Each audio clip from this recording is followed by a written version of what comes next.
ये तो पाचन ग्रंथियाँ महत्वपूर्ण होती हैं। पाचन ग्रंथियाँ कौन कौन सी हैं? यकृत, पित्ताशय और अग्न्याशय। यकृत शरीर की सबसे बड़ी ग्रंथि होती है, जिसमें से जो लगभग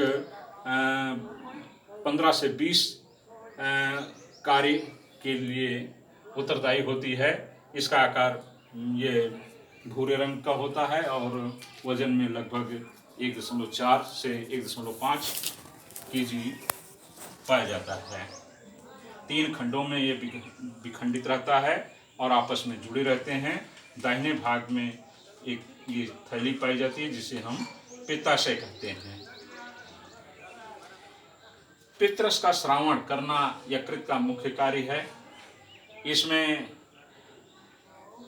आवश्यकता से अधिक ग्लूकोज का ग्लाइकोजन के रूप में बदलना ग्लाइकोजिनेसिस कहलाता है। फिर आवश्यकता पड़ने पर ग्लाइकोजन का ग्लूकोज में बदलने की क्रिया ग्लाइकोलियोजिनेसिस कही जाती है। आगे इसमें से हिपैरिन का स्रावण होता है। हिपैरिन जो एक प्रकार का हार्मोन होता है जो रुधिर को जमने से बचाता है और पूरे शरीर में रुधिर गतिमान बना रहता है, जमता नहीं। आपने देखा होगा कि कहीं अगर आपके शरीर में कट लग जाए और रुधिर निकलने लगे, थोड़ी देर में वहाँ जम जाता है, किंतु हमारे शरीर में लगातार रुधिर चक्रित हो रहा है, किंतु वह नहीं जम रहा है। तो कारण क्या है? कारण यह है कि रुधिर यकृत से स्रावित हिपैरिन नामक हार्मोन इसमें पाया जाता है जो रुधिर को जमने से बचाता है। इस तरह से लगभग 15 कार्य यकृत के और हैं। ये तो हो गया यकृत का। और फिर अग्न्याशय क्या करता है?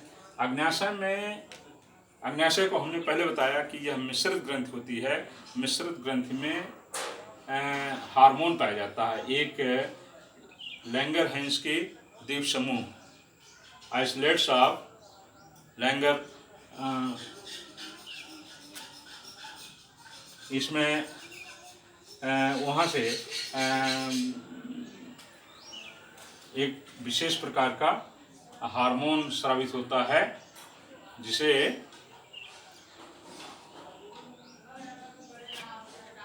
जिससे जो उसके पाचन में ग्लूकोज के पाचन में सहायक होता है। इंसुलिन का स्रावण अग्न्याशय से होता है, जो शरीर में ग्लूकोज की मात्रा को नियंत्रित करता है। आवश्यकता से अधिक या कम दोनों तरह से हानिकारक है। अगर इंसुलिन का स्रावण कम होता है, ग्लूकोज की मात्रा बढ़ जाएगी और बढ़ जाने से मधुमेह नामक रोग हो जाता है, डायबिटीज़ का रोग हो जाता है। दूसरा कार्य इसमें से है एक विशेष प्रकार की एंजाइम का स्रावण होता है जिसे हम ट्रिप्सिन। अब जो आमाशय में पेप्सिन का कार्य था वही कार्य ये भी करती है, जो यहाँ से टूट करके प्रोटीन का भाग प्रोटीजेस और पॉलीपेप्टाइड्स के रूप में होता है, उसको और ये छोटे छोटे टुकड़ों में तोड़ देता है, जिससे अमीनो अम्ल के रूप में शरीर के लिए यह उपयोगी हो जाता है। तो इस तरह से ट्रिप्सिन से प्रोटीन का पाचन और यहीं से आंत्र ग्रंथियों से एमाइलोप्सिन का पाचन होता है और लाइपेज नामक एंजाइम्स निकलता है जो वसा का पाचन करती है।